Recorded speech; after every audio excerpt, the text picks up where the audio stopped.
Good afternoon, dear students.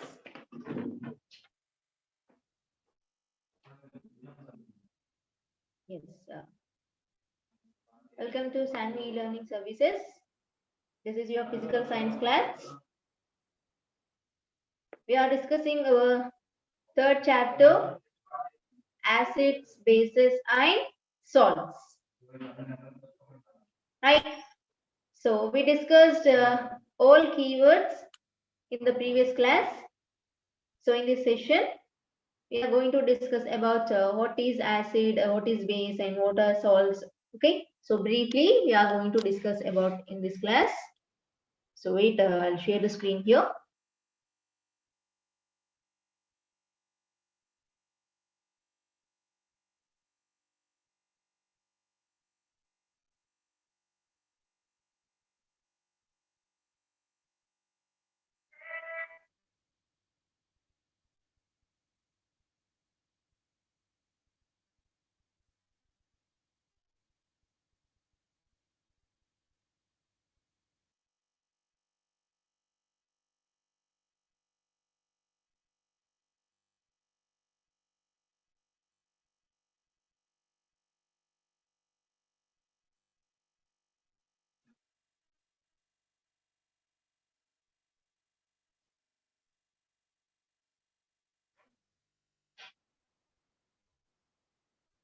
Right.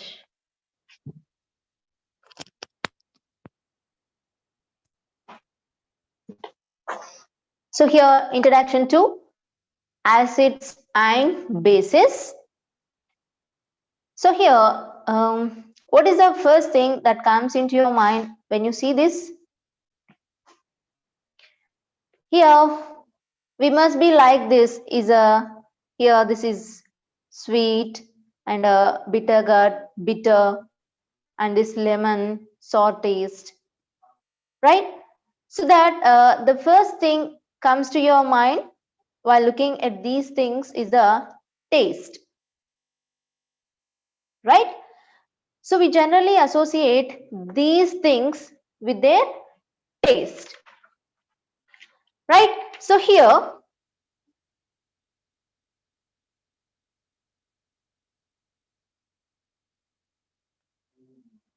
yes. So when the scientists in Greece, they were trying to classify different substances, they tried to associate the things with their taste, like sweet, sour, bitter, salty, right?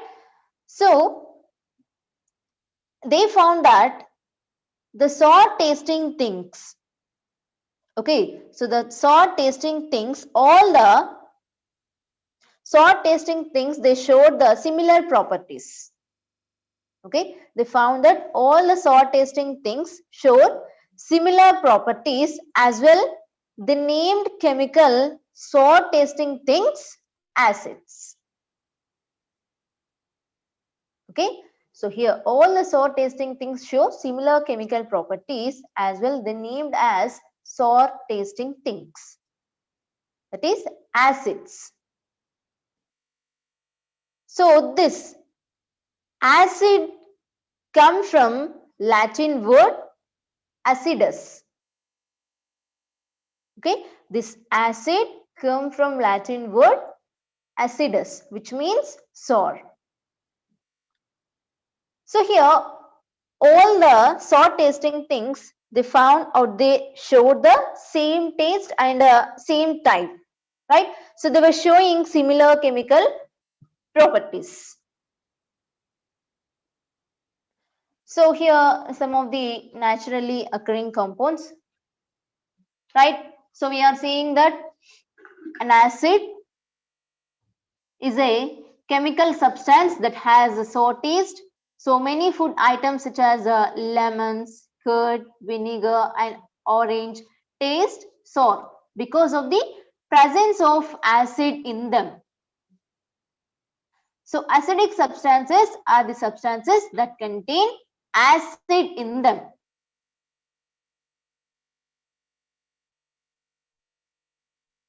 So here some of the naturally occurring compounds which contains acid. You can observe the examples here. lemon juice, orange juice, vinegar, curd, tamarind, amla, unripe mango, grapes, right? So all these are sour tasting fruits or sour tasting things. So here we can consider all these are acids, right? Here also same examples. So look at this table here. So here name of the acid given and here in which it is found, you can observe clearly here. So here name of the acid, acetic acid.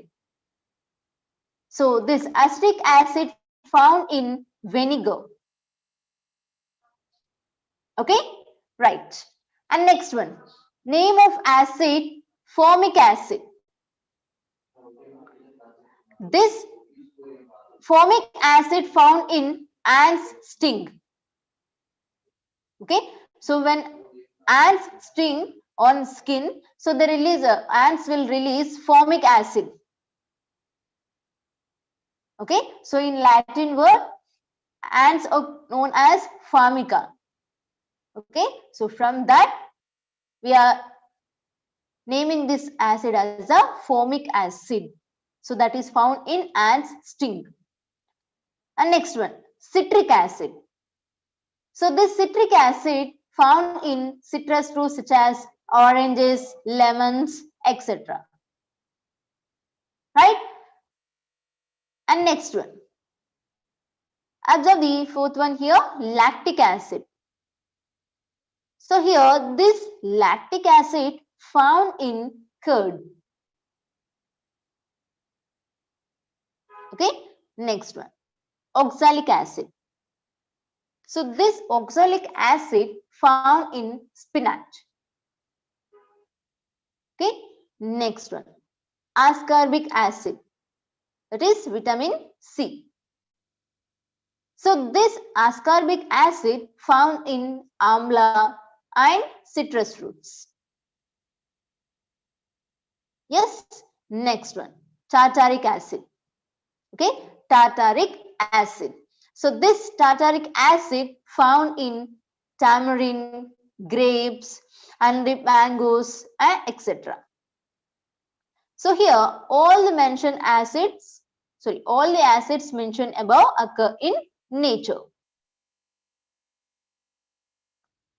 Right? So here vinegar, sour milk, and these citrus fruits, lemon, orange, right? Kiwi fruits, pineapples, cherries. So here tomatoes, grapes, apples, tamarind, all these are comes under acids. Okay, next one, base. So here bases are bitter and slippery. That means here the second type of substances that were bitter, and they also show properties like they were slippery in nature. Okay, bases are bitter to taste and they were soapy to touch, that means slippery in nature. So bases are found in different substances such as bleach, ammonia, washing powder, and soap. Right? So we are saying that bases were substances that were bitter tasting and they showed some additional properties like slippery in nature. Right? So here some of the examples of base given: detergent, baking soda, drain cleaner, antacid base, ammonia soaps, that means hand dishwash bar, like this lime water. All these are comes under the bases. So here lime water is not a lemon water. Okay, so look at this word here. Lime water means that is formula is CaOH taken 2. Calcium hydroxide is also known as lime water. So when we mix calcium oxide with water, it will form calcium hydroxide.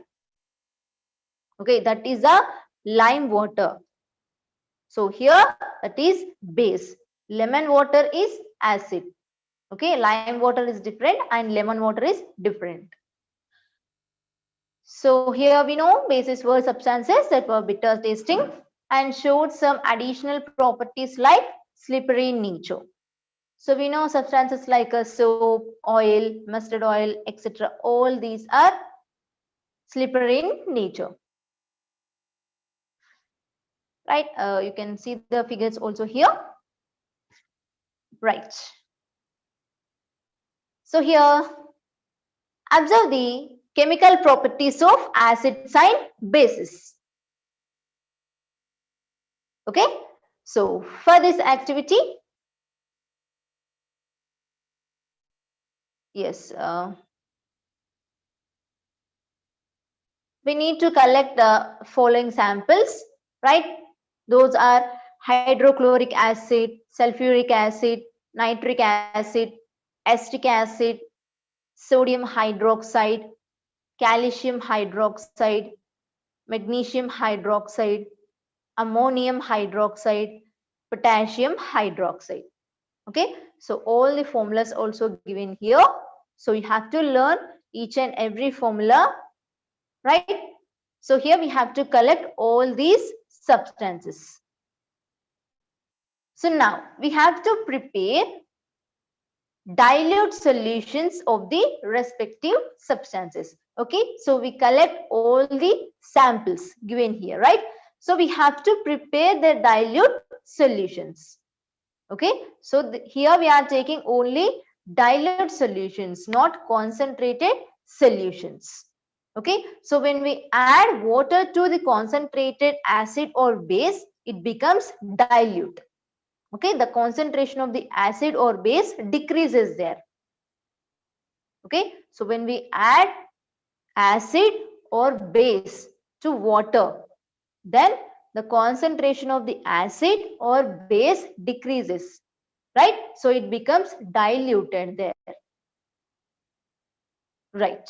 So here we have to prepare all dilute solutions given here. So we have to take 4 watch glasses. Okay, here we have to take 4 watch glasses. Now, put 1 drop of the first solution in each one of them and test the solutions as follows. So here we have to take 4 watch glasses. Right?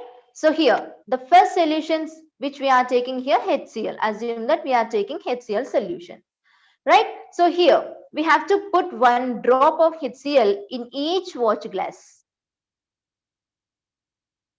Okay, so here put 1 drop of the first solution in each of them and test the solution as follows. Now we are going to test this HCl solution following here. So look at here. So here we are taken in each watch glass 1 or 2 drops of HCl, right? So now dip the blue litmus paper in the first watch glass. So here in the first watch glass we are taking blue color litmus paper, right? We have to dip the blue color litmus paper in the first watch glass. And next dip the red litmus paper in the second watch glass. Okay, next add a drop of methyl orange to the third watch glass. Okay, so to the third watch glass we are added 1 drop of methyl orange. And next add a drop of phenolphthalein to the fourth watch glass. Okay, to the fourth watch glass we are added a drop of phenolphthalein indicator. Okay, right. So here we have to observe the changes in all the watch glasses here.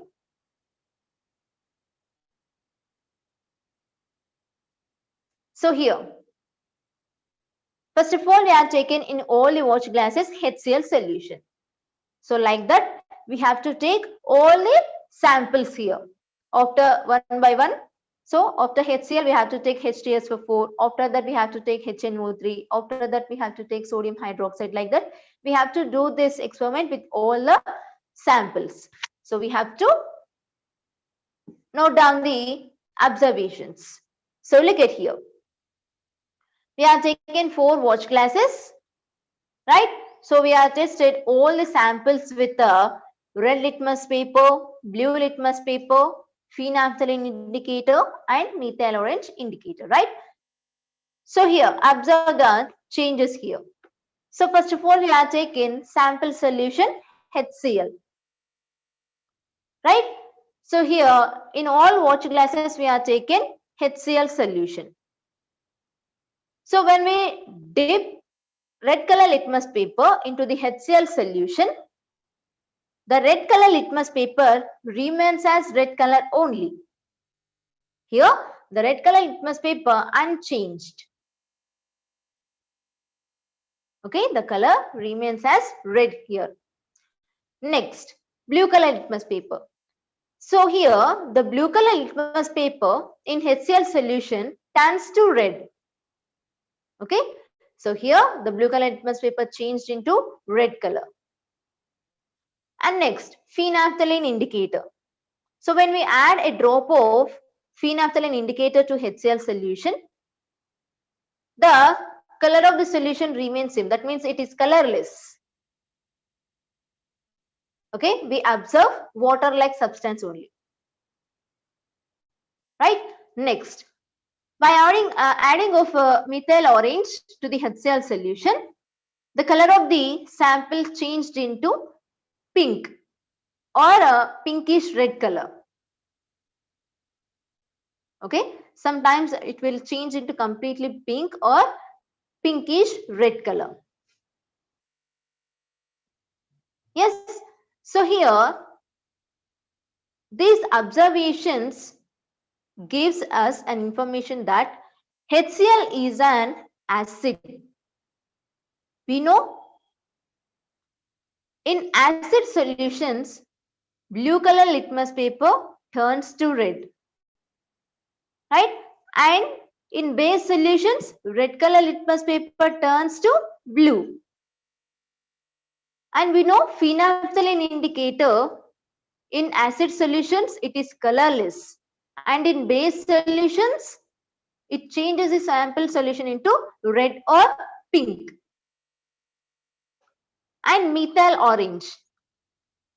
So when we add methyl orange to acid solutions, the color of the solution changed into pink or pinkish red color. And when we add methyl orange solution to bases, the color of the solution changed into yellow. Okay. So here, by these observations, we can say that here HCl is an acid. Here, red color litmus paper is remains as red color only, because here the solution is acid, right? So that's why here red color litmus paper, it is remains as red, right? So here blue color litmus paper changed into red. So this indicates that the solution is acid. And phenolphthalein indicator is colorless, is changed the solution into colorless, right? So here this indicates that the solution is acid. And methyl orange indicates that the solution is acid here by observing the pinkish red color, right? So next one, H2SO4. So this time we have to take in all the 4 watch glasses H2SO4 solution. Again we have to test the H2SO4 solution with red litmus paper, blue litmus paper, phenolphthalein indicator and methyl orange indicator. So here also H2SO4 is one of the acid. So blue color litmus paper unchanged, red color litmus paper unchanged, and blue color litmus paper turns to red. Phenolphthalein indicator, by adding of phenolphthalein indicator, the solution is remains colorless, and by adding of methyl orange solution to the sample, the solution sample changed into pinkish red color, right? So all these observations gives us H2SO4 is an acid. Now Next one, HNO3. Right? So here now we have to take in all 4 watch glasses HNO3 solution.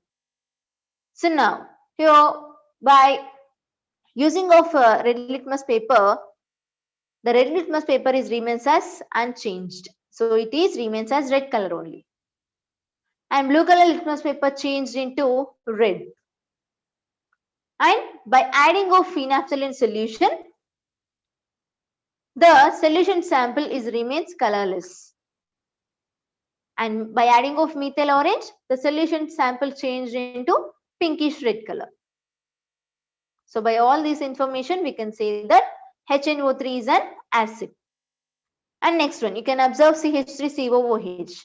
Here, this is also an acid. Okay. And next, observe the next one, sodium hydroxide, right? NaOH. Now, in all the 4 watch glasses, we have to take a sodium hydroxide solution.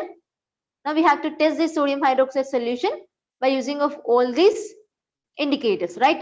Red litmus paper, blue litmus paper, phenolphthalein indicator, and methyl orange indicator, right?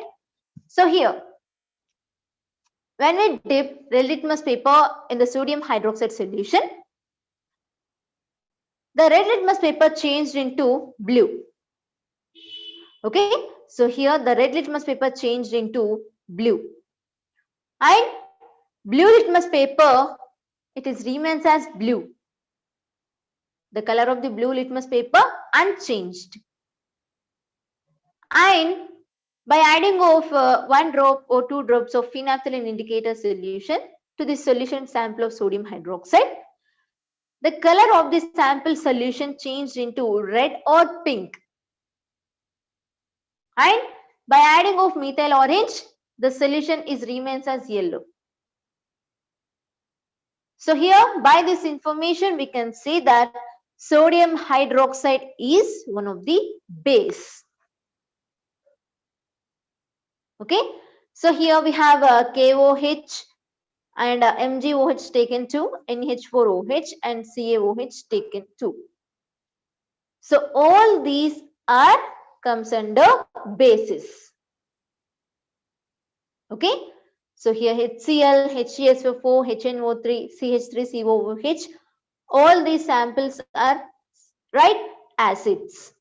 And here this remaining sodium hydroxide, potassium hydroxide, magnesium hydroxide, ammonium hydroxide, calcium hydroxide, all these are bases, right?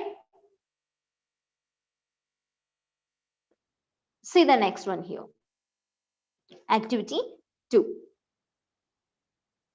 Now here we have to put some finely chopped onions in a plastic bag. Okay, so we have to put some finely chopped onions in a plastic bag along with some clean cloth. Okay, in that plastic bag we have to keep the one clean cloth also. Okay, along with the chopped onions. So now tie up the bag tightly and keep it overnight in the fridge. Okay, so here the cloth strips can now be used to test for acid or base, right? So here along with the chopped onions, we are kept some clean cloth. So here now we have to check the odor of the cloth strips. Here keep 2 strips on a clean surface and put a few drops of dilute HCl on one strip and few drops of dilute sodium hydroxide on the other. Right? So we have to take out the clean cloth from the plastic bag. Right? Now we are going to test this cloth strip by observing odor, whether it is acid or base. right? So here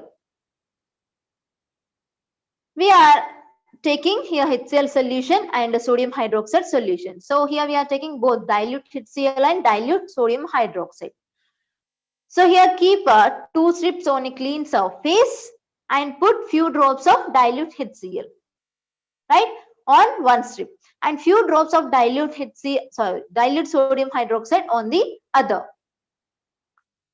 right? Now rinse both the strips separately with distilled water, and again check their odor and note down the observations. So here now we have to take some clove oil and vanilla essence, right? So here take some dilute HCl in one test tube and dilute sodium hydroxide in another test tube. So add a drop of dilute vanilla essence to both test tubes and stir well with a glass straw, right? So in one of the test tube we are taking HCl solution, and in another test tube we are taking sodium hydroxide solution, right? So here we are adding a drop of dilute vanilla essence to both test tubes, okay, and we have to stir well with a glass rod. Now we have to check the odor and we have to record our observations. Now test the change of odor with clove oil using dilute HCl and dilute sodium hydroxide, right? So here now suggest which of these, onion, vanilla essence and clove oil, can be used as olfactory indicators on the basis of your observations, right? So here we can use this onion, vanilla essence and clove oil as olfactory indicators, right? So here we have tested this onions, vanilla essence and clove oil with dilute HCl and dilute sodium hydroxide solutions, right? So here in dilute HCl solution, the onion or vanilla essence and clove oil change their smell, right? Means we will not observe any smell there. But in the sodium hydroxide solution, we'll observe the smell. Okay. So here that indicates that here these onions, vanilla essence and clove oil are used as olfactory indicators, right? Yes. Now here observe the reaction of acids and bases with metals, right? Look at here. To observe the reaction of acids with metals, first of all we are observing the reaction of acids with metal. So here we have to arrange the experiment as shown here. So we are taking some materials here, test tube, delivery tube, okay. So this is a test tube here, right, given here. This is a test tube and this is a delivery tube, right, and one glass through, okay, and soap water and dilute HCl and zinc granules. So these are the materials required here. Now here we have to arrange the experiment as shown here. First of all we need to take about 10 ml of dilute HCl in a test tube, okay. So in the test tube we have to take dilute HCl 10 ml. To this HCl solution we have to add a few zinc granules, right? Now What do you observe on the surface of zinc granules? So after some time, from the zinc granules, we'll observe releasing of some gas like bubbles. So now we have to pass the gas being evolved through the soap water. Okay. Now, so why are bubbles formed in the soap solution? Now here, bring a burning candle near the gas-filled bubbles. So what do you observe here? So you'll notice that the gas evolved burns with a pop sound indicating hydrogen. Okay, so here the burning candle or burning matchstick is put off with pop sound. So that pop sound indicates from the solution hydrogen gas is released. Right? So here, what is a chemical reaction in between HCl and zinc granules? So here, we are taken HCl and zinc granules in a test tube. So here, these zinc granules are reacted with HCl solution. Right? So after some time, we observe releasing of gas through this test tube. So that releasing of gas passes through the delivery tube into the soap water solution. So here that gas released from the soap water like bubbles. Right? So we don't know the gas, which gas is released from the test tube. We have passed that gas through the delivery tube into the soap water solution. So from the soap water, we are observing the evolution of bubbles, right? So when we bring a burning matchstick near to the bubble, so here this matchstick makes one pop sound. So that indicates that gas is evolved, that is hydrogen gas. Right? So when we repeat this experiment, instead of HCl, H2SO4 and HNO3, we'll observe the same results. Right?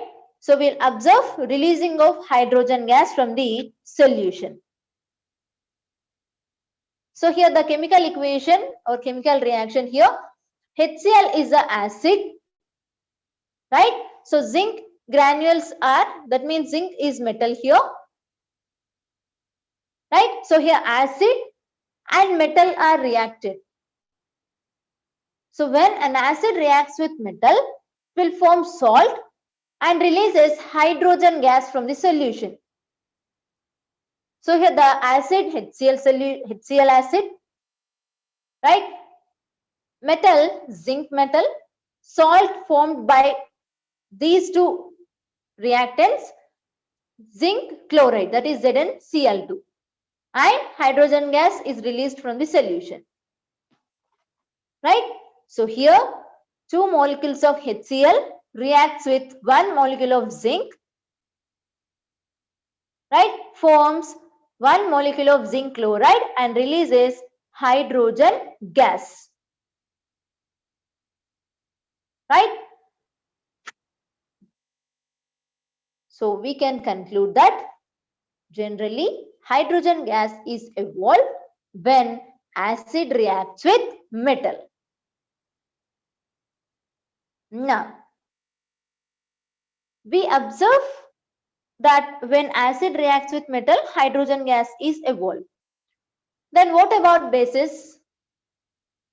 So here we have to take, instead of HCl solution, we have to take sodium hydroxide, right?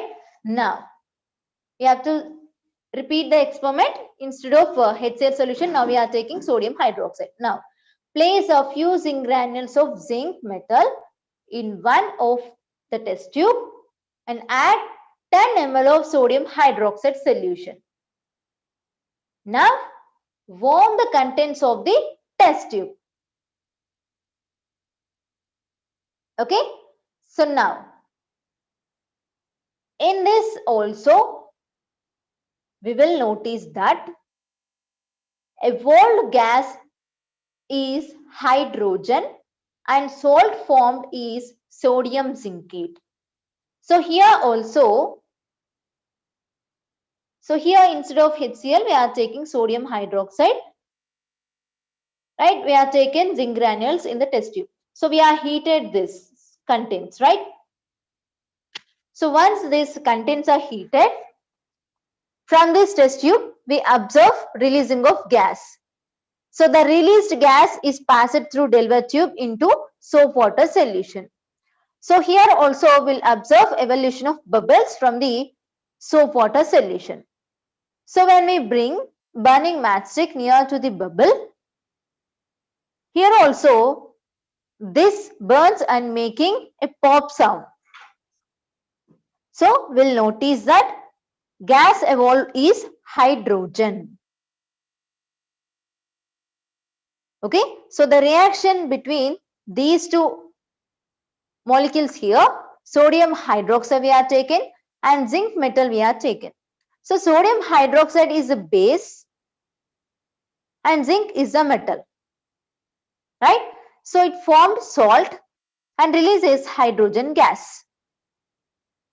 So from this we can conclude that generally hydrogen gas is evolved when bases reacts with metal. So here we are taken, this is a metal, okay, this is not an acid. Sodium hydroxide is a base. So here we are taken base with a zinc metal. Here also we observe releasing of hydrogen gas from the solution, right? So but this is not possible with all the metals. Okay, so when we are using bases, this is not possible with all the metals, right? Now,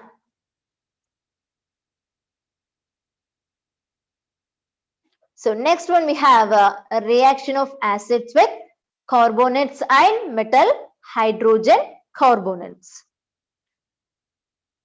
So here in the previous activity,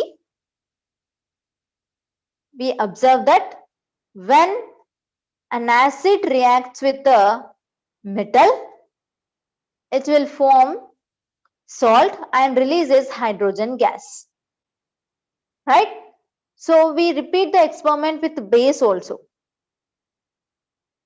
So there we observe again releasing of hydrogen gas. We conclude that when an acid reacts with metal, hydrogen gas is released, and base reacts with metal, hydrogen gas is released. So one important note there, so it is not possible with all metals. Okay, so now here the reaction of acids with carbonates and metal hydrogen carbonates. Look at here. For this we need to take two test tubes. Okay, so we need to take two test tubes. So label them as A and B.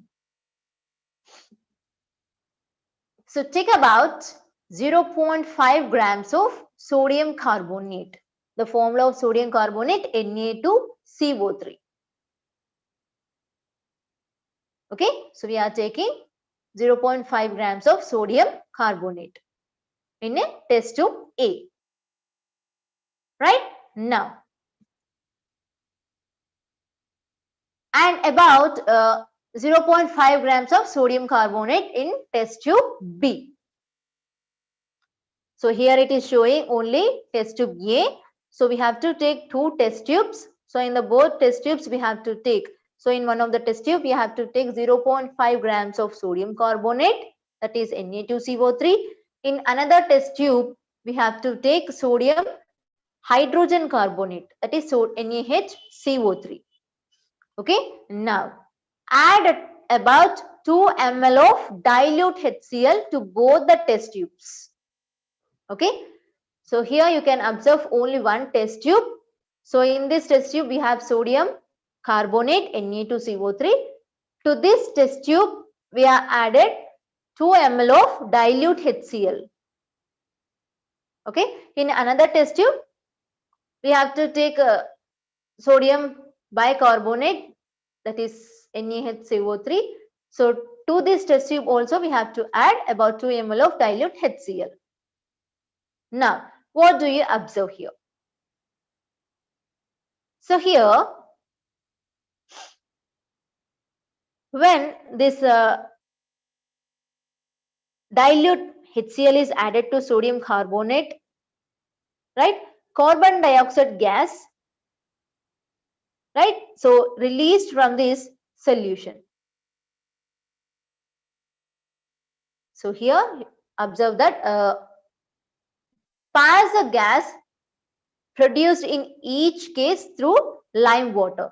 So here we are taken in other test tube lime water. You can observe the test tube. So in this test tube we have lime water, that is calcium hydroxide solution. Now, so from this calcium hydroxide solution, it releases gas, that is a CO2 gas, right? So now we are passing that gas through the delivery tube into the solution here. Now, so the reaction in this activities, so we are taking sodium carbonate. To this sodium carbonate we are added 2 ml of HCl, dilute HCl. So in that test tube we observe sodium chloride, water and carbon dioxide. This is the gas here. And in the test tube 2, in the test tube 2 we are taken sodium bicarbonate or sodium hydrogen carbonate and HCl solution, dilute HCl, right? So in that test tube also we'll observe releasing of the products are sodium chloride, water and carbon dioxide, right? So here carbon dioxide is released from test tube A and test tube B. So these are the chemical reactions in test tube A and test tube B. So now we pass the gas evolved through lime water, right? So here lime water is a calcium hydroxide. So we pass the CO2, right? So it will form white precipitate, that is CaCO3, right? So here in that test tube we will observe CaCO3 and will observe water. So this CaCO3 white precipitate is settled down at the bottom of the test tube. So now on passing excess carbon dioxide, we'll observe that this CaCO3, that means this white precipitate will soluble in water. When we pass some amount of gas through the test tube, we'll observe white precipitate in the test tube. But when we pass excess of gas into the solution, we'll observe that precipitate soluble, right? To this CaCO3 precipitate we are pass it excess of carbon dioxide, so that there will observe this precipitate will be dissolved, right? That is soluble. So CaHCO3 taken 2, that is aqueous solution. So now, so from these activities we can conclude that the reaction of metal carbonates and hydrogen carbonates with acids give a corresponding salt, right? And carbon dioxide, water. So here we can write a generalized form of these chemical reactions here. So metal carbonate reacts with acid, form salt, carbon dioxide, water. And metal hydrogen carbonate also reacts with water, forms salt, carbon dioxide and water. Okay, so when metal reacts with acid, releases hydrogen gas, and when metal carbonate reacts with acid, releases carbon dioxide gas, right?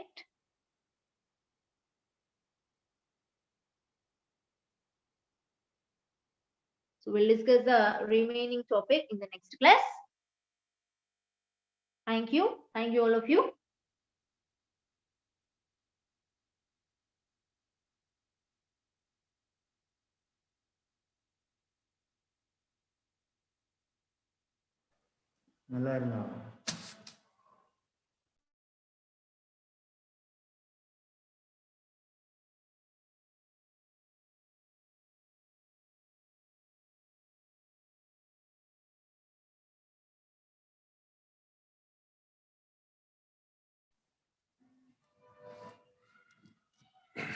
Good afternoon, students. Good afternoon to all. Welcome to Sanvi Learning Services. And can I see smile on your face? Because our topic is food security. Everyone very gloomy. I think you are not getting proper food security in your surrounding, I think. Am I right? And especially Pradeep. I can see some facial expression from his side. Okay, anyway, good Pradeep, keep it up. Okay, then little more energy I expect from you. Okay, fine, good. So our topic is food security. So let me remind you again, because food security in the sense we all getting sufficient food and we have lot of energy within us. Okay, so get back or gain back that all energy and attend the class. Okay, fine. In the last session, we have discussed about the availability of food items and effect on food grains. Okay, these all topics and security of a person. Yes or no? Availability, accessibility, and affordability. In reasonable rate, we must get the food grains that we call food security. Okay, and need for food security also we have discussed in the last chapter, the same last topic or in the last session, and the same way PDS, public distribution system. Then after we have discussed about the famine in the sense nothing but lack of food grains for a long period. People suffer for in a long period is called famine. So Bengal, Assam, and this particular region they face before independence they have lot of they face lot of trouble from scarcity of food grains. Okay, pre-independence, after independence they got some like favorable condition in our country because government supported them and they provided a lot of food security to them. And here ration shop introduced ration shop and supply co-officers and different sources nowadays we have to get the food. Okay, so this is our last day's summary, and today we are going to discuss about some more topic about the food security. So please look at the screen, all of you. Okay, our chapter food security, and aim is to know about food security and the topic summary. Let me give you before we enter into our session. So the topic summary is our that like this lesson. The summary of the lesson is issue of protection and availability food for the country as a whole. Issue of protection of food grains plus availability of food for the country as a whole. Okay, these two things we will discuss in this chapter. And how does one ensure that the availability of food reaches people? Okay, so that is second concept, and third one is nutrition level among the families, or nutritious food among the families. That also very important. Am I right? Each and every person should get a very nutritious food. Lack of nutritious food, many of you sitting very gloomy. Time is almost 3:40 or 3:50. So in this time you are very gloomy because lack of nutrients, I think.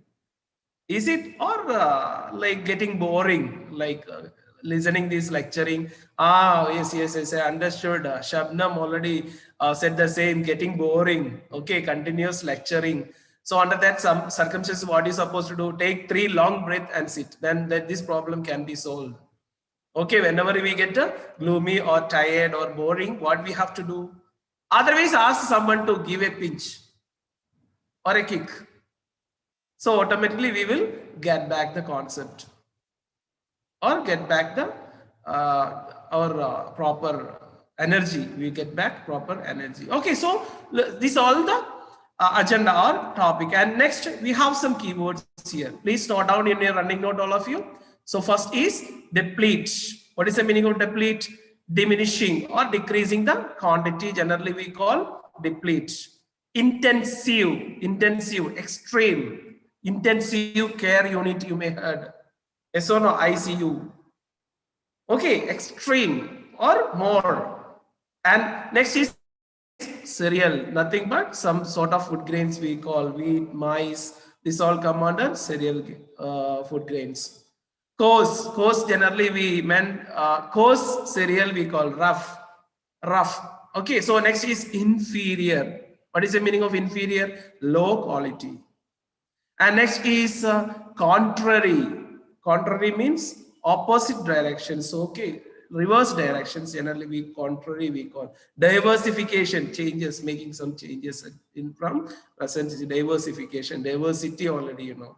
So diversification. These are all the keywords. Once again, deplete, intensive, cereal, coarse, inferior, contrary, diversity. And before we enter into our topic, let me remind you. So end of the session, I will give you a CW procedure. Okay. So all the, what are the points you remember when you start CW, everything I'll give you the end of the session. Okay. Now let us enter into the topic. First topic is increasing food grains production. Increasing food grain production. When we discuss about the famine of Assam, Bengal, or all the northern states before independence, we understood one thing. Some years ago, especially our grandparents' childhood, if you talk to them, I have given you a work, I think, or a task in the last session. Just talk to your grandparents about their childhood. I hope everyone talked. What did you understand from that? The availability or the food security of in their childhood. So they may explain to you clearly the availability of food grains, because when we compare present situation and olden day situation, entirely change. Lot of changes we may find, because nowadays at present lot of improvement we can see in the society. Each and every person getting at least there's like sufficient nutrient food from different sources, especially Anganwadi is introduced. Midday meal program for children like you, students. Yes or no? If you go to school, government school, you can experience that. The same way, Anganwadi is a big relief for small kids, especially babies. The same way, producing sufficient amount of food grain is an important requirement for food security. In India, for example, it means that government creates conditions so that the farmers are able to produce increasing amount of food grains. At present, what is the situation of our country? Because lot of government support nowadays the farmers getting, because loans. Okay, they are giving loans to the farmers, free and fair electricity, irrigation facilities, all the inputs like seeds, fertilizers, pesticides, whatever they require or whatever they need, government is ready to provide. So production increased. When the production of grain increased, government has buffer stock. It means additional stock. Just onion rate I have explained you in the last session. Additional stock they release due to the scarcity or starvation time. So here extra production, when production increases or production of food grain increases, availability also increase.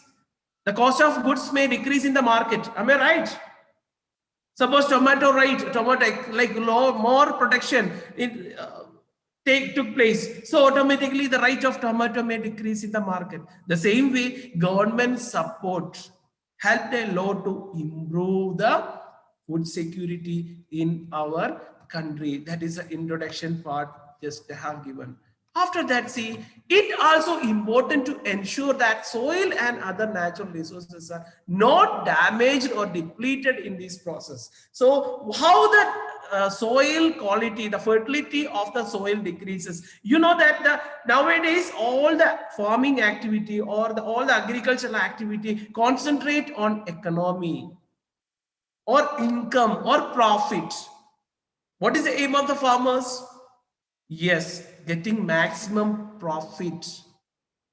So in olden days, they used natural fertilizers. That changes you can see in this paragraph. At present, nowadays, what are they doing?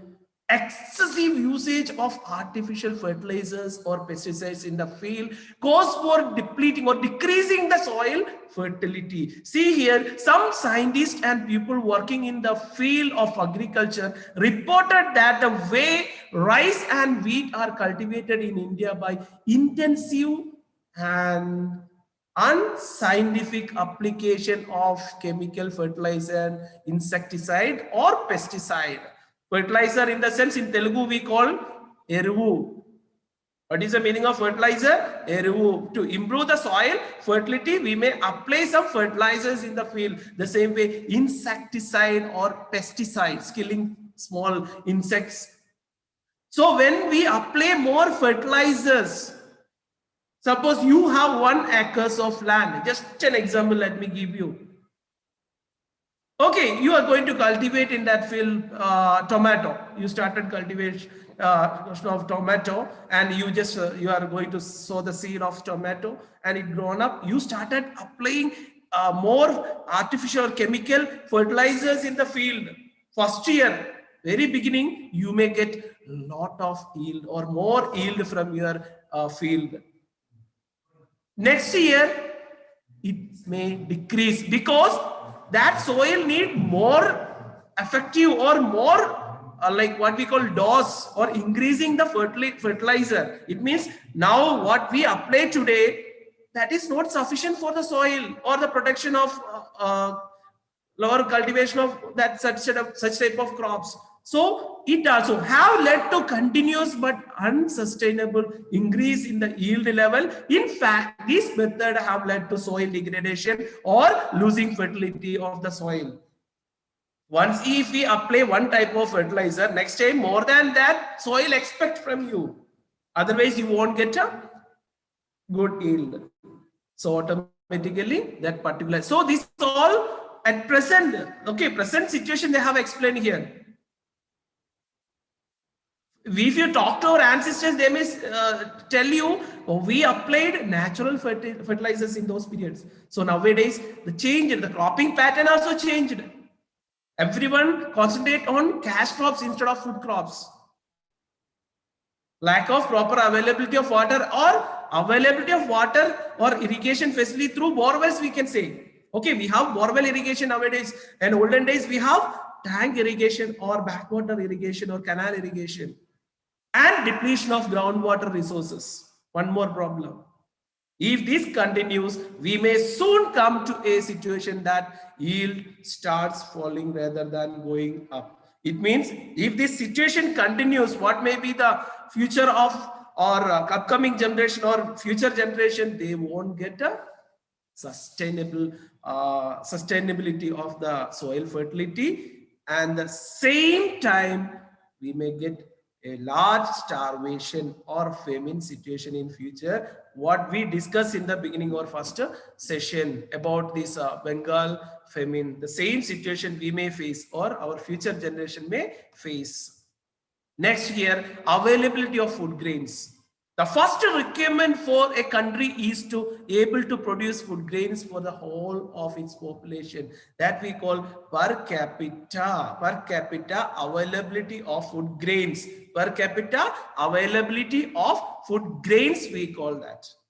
What we call? So each and every person should get the food security or food grains. How do we measure whether there is enough food for all or not? Let us calculate. See, we are at the first estimating what we available or what is available.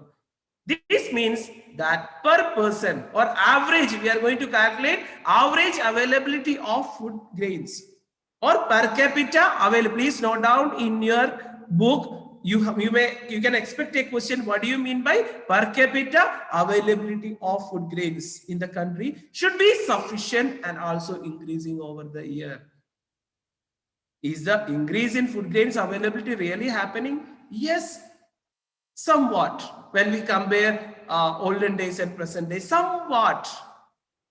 Because sources affordability, it means standard of living day by day increasing, because many people and industrialization one side, so people getting job and their income status increasing, so they can afford, they can purchase any sort of food grains or any sort of item from the market. Their income sufficient for purchasing and this all. And let us coming paragraph, you will get that all. And before, there is a difference between production and availability of food grains. This is estimated as, you have two formulas here. Please note it down in your book clearly in writing possible. Availability of food grains for the year, annual availability of food grains I have given here. Production of food grain during the year, it includes production, seeds, feeds and wastage. All together we call production of food grains during the year plus net input. Imports include import and export. How much we send to the other country. Import, export, already you know. What do you mean by import? Some sort of food grains we import from other country and export from our country. Okay, import, export, difference you find. Minus change in stock with the government. Closing stock at the end of the year and opening stock in the beginning year. This is the formula for, we will calculate, just wait, availability of food grains for the year. And next I have told you per capita food availability, average. How shall we calculate? Availability of food grains per person per day is equal to availability of food grains for the year divided by population by 365. Now please see this table, you will get a detailed idea about that or more idea about that. Here each and every column, just like observe clearly. Here they have given here 1971, 1991, 2011. The population in millions, population increasing. Am I right?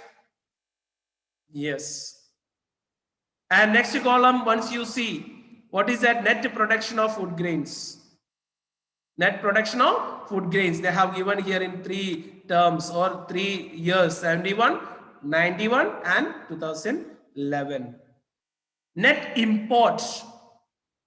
What are the like import food grains? Imported food grains details I have given here 20%. Okay, just for calculation, the change in government stocks, opening and closing stock, net availability of food grains, and finally these two, let us calculate here. Let net availability of food grains and per person availability per day or individual availability of food grains. What did they do? First, net availability of food grains. What is the formula of net availability of food grains? Column 3 they have given. What is column 3? Here, net production of food grains plus column 4, net import minus import or export minus column 5. What is column 5? Change in government stock is equal to net availability of food grains. Net availability of food grains in a year. Next column you see per person availability per day.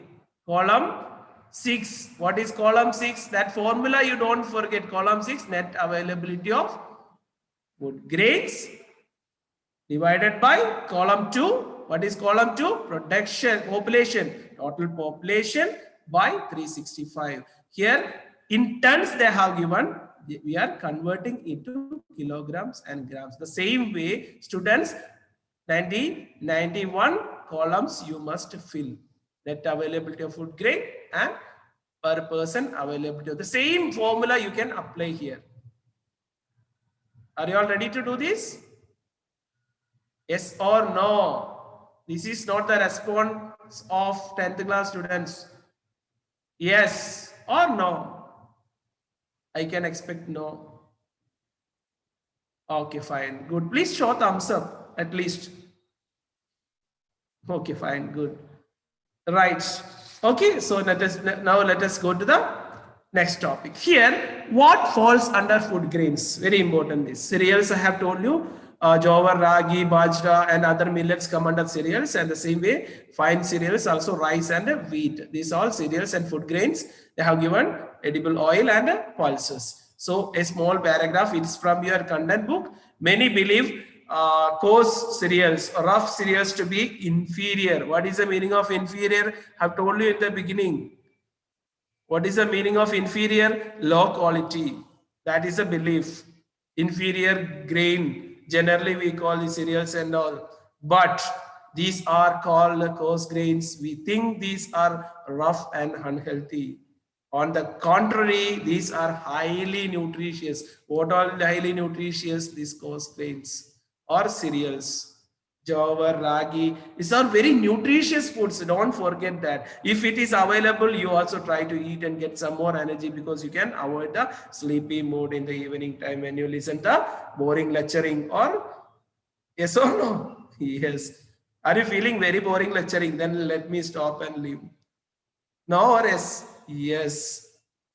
Okay, my students won't feel like that. And they are a staple diet of millions of people living in the dry land region of the country. Once a very common in India households, the label coarse cereals came with colonial rulers who performed the white color of rice and wheat and looked down upon the local food and cultural practices. Today, many prefer to call these cereals nutri cereals. Don't feel that. Please don't avoid. Why do they give this table in the sense? Actually, we must know the importance of these cereals.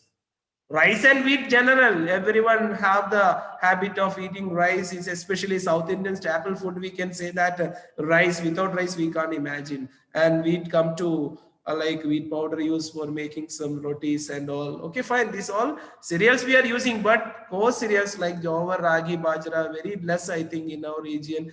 Availability or affordability, we have no idea.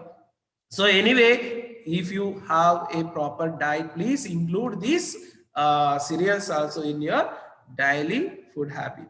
Okay, fine. So next here, availability of other items or other food items. It is said that there is a change in consumption of pattern with people demanding more fruits. Actually, availability of other food items. You all know that these cereals or food grains is not enough to survive. We need foods, vegetable, milk, meat, poultry, and fisheries. These all other food items other than this category what we discussed before. This is a good sign for the consumers as well as producers. It's a good sign because consumers, what is the meaning of consumer? The person who consume something, and customer, the person who purchase something. Sometimes customer may come under consumer. He will purchase and he will use. That is the difference between customer and consumer. Okay, this is a good sign. Both producer and consumer, and producer can concentrate on some other than food grains or cereals. He can concentrate on some other side to get income. This is a good sign for the consumer as well as producer. Consumers needs a diverse food baskets and a balanced diet. Always consumer or we or common people think about the proper food basket or different types of food items. And the same way balanced diet, almost all the nutritious food available, if it is available in the market, we may afford it or we may purchase it and use. Farmers produce food grains can go for crop diversification in order to increase their income. You may recall from what we read in the earliest classes about the conversation of food grain field into cash crops. Okay, you already know about some of the farmers change their cropping pattern. Beginning, I have told you food grains to the cash crops or food crops to the cash crops. It leads for scarcity of food crops sometime. See such cotton in Telangana during the last 2 decades. They have given example. This was one of the reason of our farmers distress and even suicide. Sometimes they may also distress due to this situation because they are unable to cultivate crops. Instead, they concentrate on cash crops, it seems. And farmers can instead pay attention to allied activities such as poultry, fishing, and dairying, since they provide new opportunity for farmers. This is a new opportunity, but sometimes it's not. It creates a distress in the farmers because they are not ready to. This climatical change mainly. Many reasons we can say that availability of water day by day decreasing because most of the farmers, especially poor farmers, are unable to cultivate because they have no their own bore wells for irrigating. Okay, so that is also one more. And here, how much like nutritious food and is very important for each and every person. We must know this. See, although there has been increase in production of other food items over the years, it is not sufficient to meet the minimum dietary requirements. Nutritionist, the person who study about nutrition, nutritious food, we can say that nutritionist suggests that every person in India should eat 300 grams of vegetables and 100 grams of fruits, it seems, in a day. Are you eating? Check yourself. No, never. Sometimes we may, and sometimes we hesitate. We hate some sort of vegetables. Mummy, I don't want lady's finger. I hate brinjal. I hate some sort of vegetables. Type of words you may tell it to your mother. The same way, see here, we must eat 300 grams of vegetables and 100 grams of fruits in a day, whereas per person availability also not up to that of this food material is 180 and 58 grams respectively, because production is not up to that. Availability or affordability is not there in the market. That is one main problem for this. And similarly, per person requirement of eggs is 180, whereas availability of eggs is 30. Not in a day 180 eggs for a long time. Okay, so the meat dietary requirement are 11 kilograms per year, but whereas the person availability is only 3.2 kilograms. It means that field also minimum or decrease level. And next, coming to, we require 300 milliliter of milk, whereas per person available 210 milliliter of a day. See how much milk availability or dairy. And farmers just require support. How this all happens? Because of lack of proper support from the government side. Even though they are concentrating on farmers, you all know that farmers getting lot of benefit from the government. That is not sufficient, is true, because that amount is not sufficient to get inputs, all the inputs, or hire or purchase all the inputs for cultivation, because farmers has lot of expenditure. Even nowadays, nowadays they're purchasing fertilizers, pesticides, and almost all the inputs from outside or from the market, costing lot of high cost they're unable to bear, so they depends on some money lenders or some other persons. Is it, if your father is a farmer, once you talk to him, clearly he will explain you the situation, because sometimes he may depend on money lenders or some other mediators, brokers, we can say. They may approach them, they will give money, whatever the inputs they need, but they won't get proper benefit from that field, because all the product they may collect and go. Okay, and see here, what are the facilities we have to provide them? Farmers just require support in terms of inputs and market opportunity for diversification to the other food items. Farmers may have to be supported and guarded against market risk that they face in the new situation. Okay, what are the situation-wise government should support them? When the market change or the climate, especially the rainwater, most of the people depends on rainwater. Some particular years or some years, they won't get sufficient rainfall. Under that circumstances, alternate should be there. If government provides this all, then this production increases. Production will increase. When production increase, we will get all this proper diet in our day-to-day life. A small example, a case study here. Midnapur has red laterite soil. You all know that red soil is not at all suited for cultivation because soil fertility very less in this soil. And the village was Kaspel in Barkola Gram Panchayat area. Almost all the families have tube wells. See the situation. Each and every family have their own tube wells. The bank gave credit to them for water development. Okay, so loan provided, the banks provide them loan for borewells, tube wells. I talked to Hariprasad, Samantha, Chito, Maiti, and Jat Lenka. Nobody farms more than 2 acres. See what is the situation? No person has more than like 2 acres. Nobody farms. The technology is fairly good, but the original seeds came from the university, although there is little replacement in paddy, but they make more money from cash crops and it's vegetable all the way. Potatoes are a craze. The seeds come from commercial companies and are expensive. A great thing that happening on the way was dairying. It means animal rearing. Almost all them have between 3 to 5 cows. And the same way women folk look after them. This is now spreading. Farmers know the best pulse seed come from Maharashtra and Madhya Pradesh. They are on mustard goods. So this is the situation of this is the diversification. Nothing but people changed their attitude because agriculture is not suited there.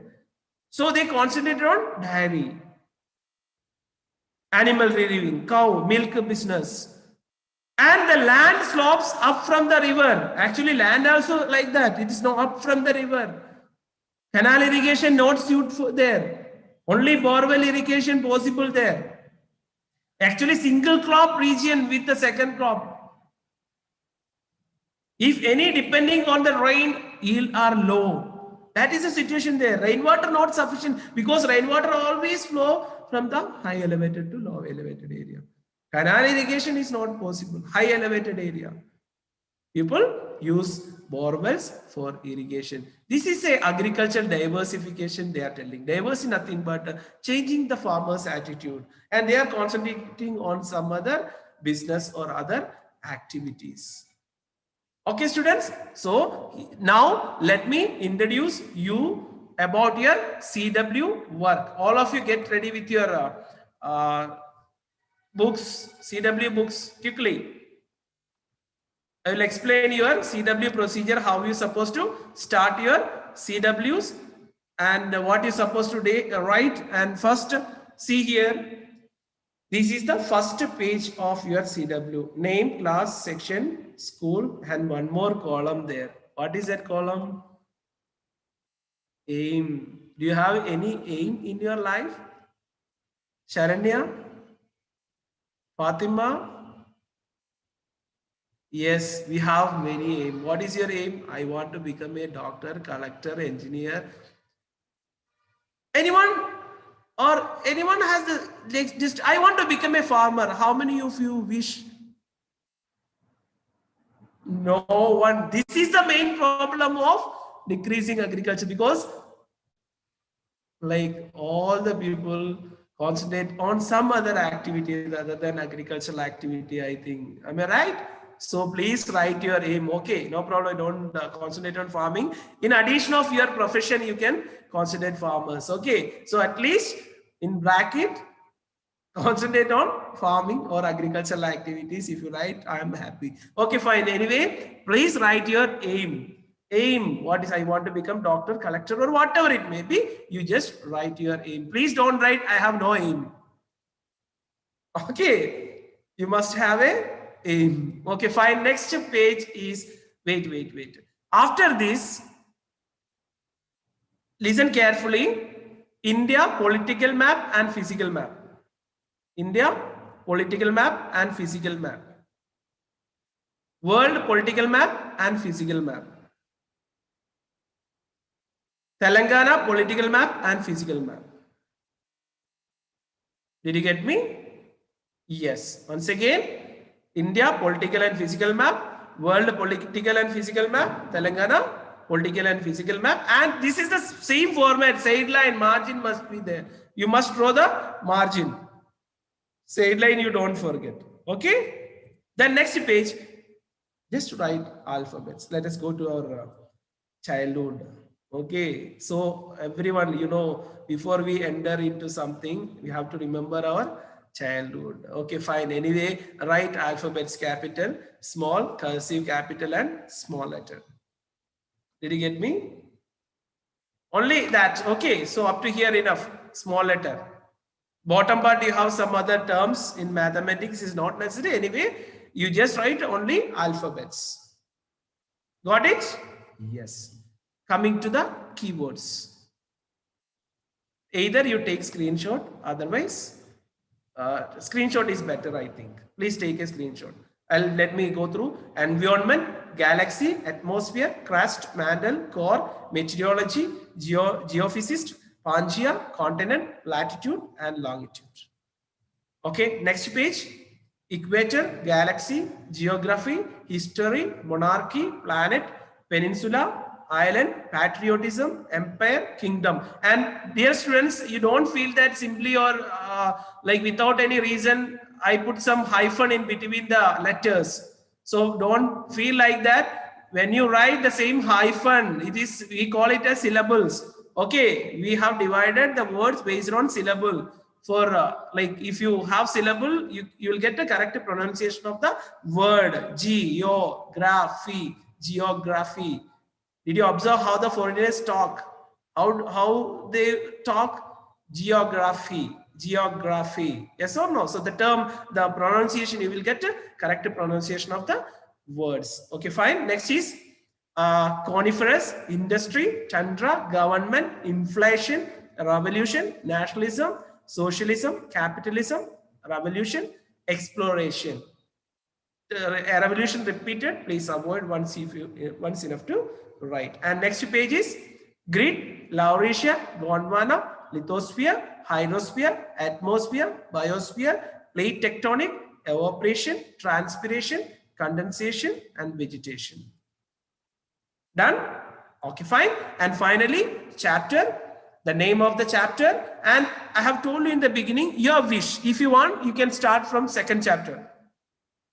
Okay, it's not a matter, first chapter. Anyway, I will take the lesson, but if you want, you can start from second chapter. After fifth chapter, please write. And one more thing, you can see a keyword column here. What you supposed to write is, already you have gone through the textbook, all the like lesson, total content. So which word you feel difficult, please try to pick out that word and write here, and possible, try to find the meaning of that word. Did you get me? Write the meaning of that word after the after this. Okay, then after you please start writing your question answers. Done with that? I hope everyone understood the CW procedure. Okay, done.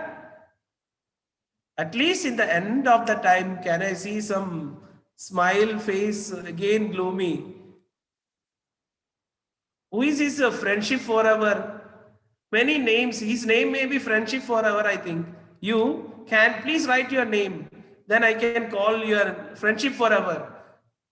Frankly speaking, wherever I meet you, I will call the same name. Hi, friendship forever.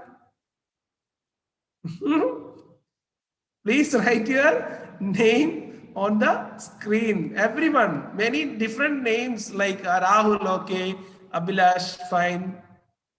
Good. Spurti, okay, fine. Smithika, Abhishek Reddy, now everyone. Crazy Sadish, good. Okay, good. Crazy Sadish, okay, fine. Anyway, good name. Akbar ACS, I can't get your ACS, the full form of ACS. Only smiley I can see on the screen. Ubendra Naidu. Please write your exact name on the screen, students. Crazy Sadish? Crazy is your initial or C Sadish? Crazy Sadish, I think. Am I right? No? I can see on the screen Crazy Sadish. That's what I have called you, Crazy Sadish.